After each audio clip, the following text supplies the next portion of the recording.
네, 기술적 분석입니다. 자, 시장 상황 빠르게 한번 살펴보는 시간 가져보도록 하겠습니다.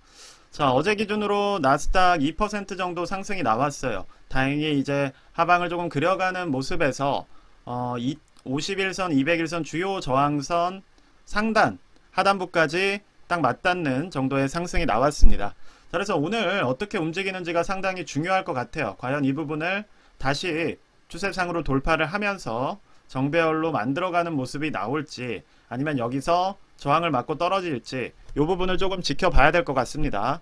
자, 저 같은 경우는 원칙 대응을 말씀을 드렸어요. 자, 일단 주요 지지 라인이 장대 음봉으로 뚫렸기 때문에 일단은 우리가 가지고 있는 주식들을 일부 현금화를 하자고 말씀을 드렸습니다. 왜냐? 그것이 리스크 관리를 하는 것이기 때문이에요.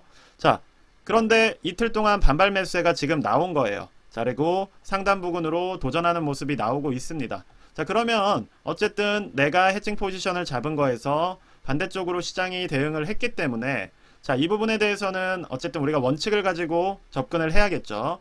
그래서 제가 원칙으로 항상 말씀을 드리는 것이 자, 해칭 포지션을 잡을 때는 비중을 조절해라.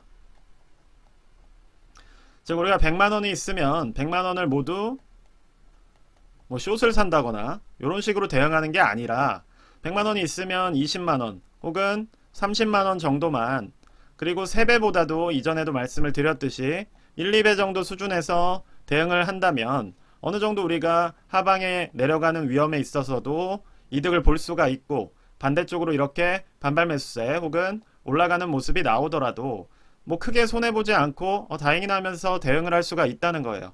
자, 그런데 항상 100%로 뭐 3배 레버리지를 풀로 땡겨서 위아래로 왔다 갔다 투자를 하시는 분들이 결국 이렇게 하루 이틀 상승 하락이 나오게 되면 호들갑을 떱니다. 호들갑.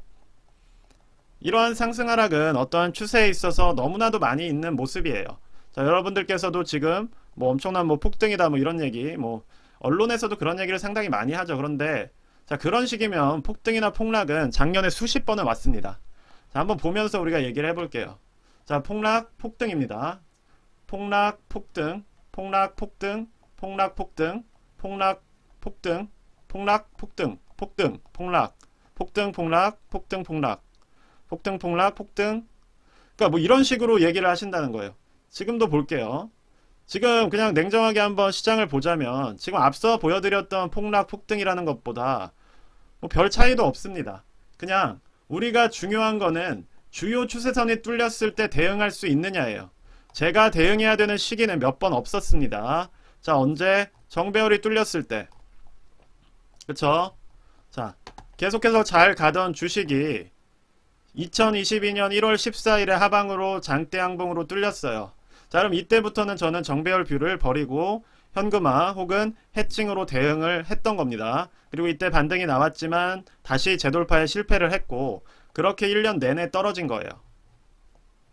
그리고 다시 정배열을 돌파하는 모습이 최근 1, 2월 새에 나왔고 저는 이때는 투자하라고 말씀을 드렸습니다. 자, 그리고 여기서 다시 주요 200일선, 50일선이 돌파되는 모습이 나왔어요. 그럼 제 기준에서 해칭으로 대응해야 되는 포인트는 지금 솔직히 말씀드리자면 3번이 전부예요. 자, 근데 이 모든 걸 폭등 폭락이라고 호들갑을 떨면서 왔다 갔다 100% 포지션으로 투자를 하시면 어떻게 돈이 남아나겠습니까? 그쵸? 그래서 여기서 만약에 다시 뚫렸던 지지라인을 회복하면서 올라간다고 한다면 그때는 그 대응대로 다시 이거를 골든크로스로 만들어가는지를 확인하면서 정배열 투자를 복귀하면 되는 겁니다. 자, 그래서 어제 기준으로 이 부분을 재도전하는 모습이 나왔고 저 같은 경우는 그 부분이 오늘 이 부분을 뚫고 올라가는지 아니면 다시 저항에 막혀서 하방으로 향하는지를 확인할 계획이에요. 자, 그래서 저도 30% 이하의 비중으로 들어가 있는 해칭 포지션은 뭐 지금 한 마이너스 3% 정도의 손해를 보고 있기 때문에 자, 이 부분이 만약에 돌파를 한다고 한다면 5% 이내에서 정리를 할 것이고 그게 아니라고 한다면 그냥 홀딩하면서 해칭으로 통한 이득을 극대화할 생각입니다. 자, 그래서 여러분들께서도 호들갑을 떨기보다는 그냥 좀 대응을 하셨으면 좋겠어요. 실제로 이 구간은 의미있게 뚫렸던 부분이고 자, 우리가 의미있게 이 추세선을 복귀를 하면서 상승을 만들었던 이 구간도 상당히 의미가 있는 구간이었습니다. 그리고 그 이전에는 200일선 하방에서 계속해서 역별로 무너져 온 흐름이었기 때문에 우리가 이런 부분에서 대응을 하지 않는다면 막상 본인에게 언제 대응을 하냐고 물었을 때 어떠한 답도 내릴 수가 없을 거예요. 그래서 자신만의 대응 원칙이 없이 하루 오르면 폭등, 하루 내리면 폭락. 뭐 폭락이 이때만 해도 몇 번입니까? 그쵸? 지금 요거 올라갔다가 내려왔다가 올라가는 요 구간에서도, 요 좁은 구간에서도 그렇게 호들갑을 떠는데 이러한 구간에서는 얼마나 멋진 투자를 하셨겠어요. 자, 그래서 지금 조금 세게 얘기 드리는 이유는 우리가 그런 부분들을 개선하지 않고 내 마인드 컨트롤을 하지 않으면 결과적으로 투자는 결과적으로는 항상 동일할 거라는 거예요. 항상 마음 졸여하고 고통받아야 하고 힘들어야 되는 그러한 것이 될 수 있기 때문에 제 기준에서 드리는 말씀은 그냥 원칙 대응을 하시라는 겁니다.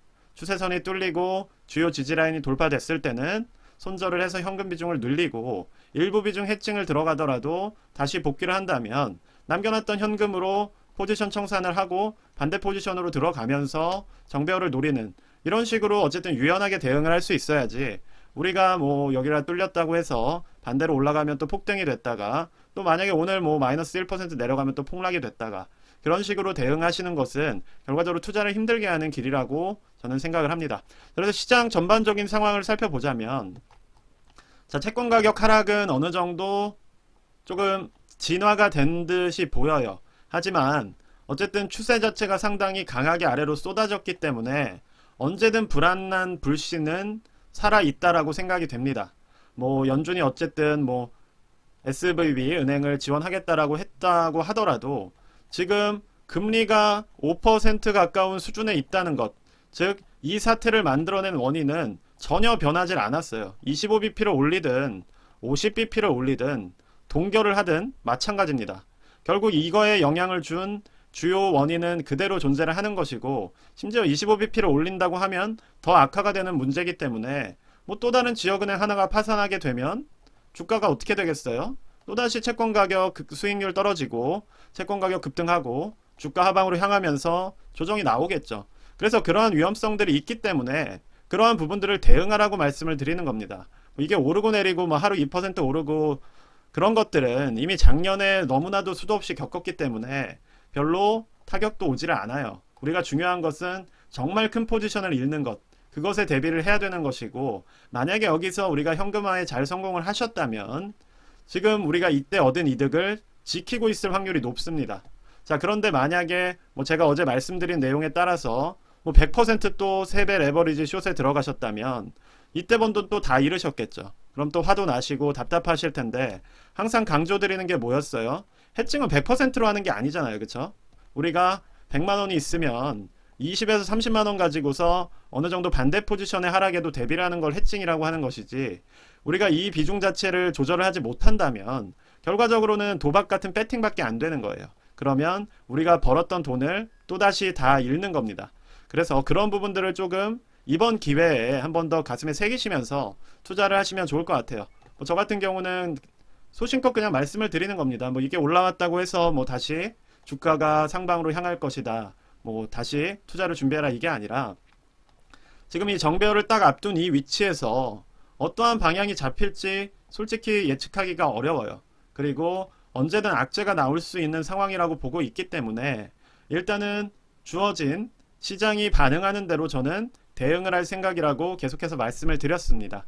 그래서 오늘 만약에 이 부분을 다시 재돌파를 하면서 어느 정도 랠리가 안착되는 모습이 잡힌다면 그때는 다시 투자를 할 수가 있겠지만 제가 볼 때는 그렇게 잡힌다고 하더라도 계속해서 너무 악재가 나올 그쵸? 금융 지금 시스템 자체가 고금리로 어쨌든 균열이 간 상태이기 때문에 악재가 나올 가능성이 높다는 생각을 조금 떨쳐버리기가 어려워요. 그렇다고 하더라도 일단은 전체적인 시장의 대응을 좀 잘 바라보면서 정배열로 복귀하면 정배열로 투자를 할 것이고 이렇게 위기, 즉 주요 지지라인이 뚫리는 모습이 다시 나온다면 그때는 다시 현금 비중을 늘리고 일부 비중 해칭 들어가면서 대응을 할 생각입니다. 자, 그래서 저희 구독자분들께도 드리고 싶은 말씀은 우리가 시장을 후행적으로 따라가고 이러한 반응이 나왔을 때 이거를 해석하는 뷰들에 너무 매몰될 필요가 없다는 거예요. 자, 이때마다 매일 뉴스가 바뀝니다. 그쵸? 예를 들어 CPI 어제 발표한 것만 하더라도 저번 달보다 떨어졌죠. 그쵸? 그런데 작년 동월 대비로 본다면 저번 달보다 훨씬 올라갔어요. 즉 사실 올라갔다고 보는 게 맞다는 겁니다.